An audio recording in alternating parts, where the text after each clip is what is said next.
গার রক্তটা একেবারে ফুলে যাচ্ছে। কখন যে কার কি করে বসি। এই সিস্টার, শোনো শোনো, এদিকে শোনো। জি ভাই, আমাকে ডাকতেছেন? হ্যাঁ, তোমারই ডাকতেছি তো। তোমার কাছে আমার একটা কোশ্চেন ছিল। জি ভাইয়া, বলেন। সাইডে এসো, তোমার সাথে কথা আছে। দেখো তো আমার সেরাগুলো খুলছে কিনা। ওরে, তুমি ব্যথা পাবা। বলছে ভাইয়া, এগুলো কি করে বানালেন? তুমি ব্যথা পাবা। তুমি হয়তো জানো না, এগুলো আমি জিম করে বানাইছি। যারা জিম করে তাদের শরীর থাকে শক্ত, আসো। তাদের তুলনায় আমার শরীরটা একটু বেশি শক্ত।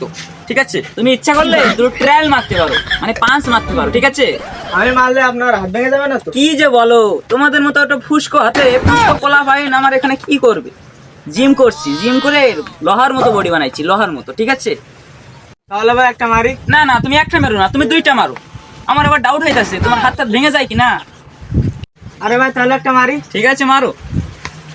আরে বাচ্চা পোলা ভাই কি যে মারে, তুমি আরেকটা মারো। আরে আজকাল দিনের পোলা ভাই যে কি খায় জানি না। আচ্ছা ভাই, ঠিক আছে, তুমি যাও।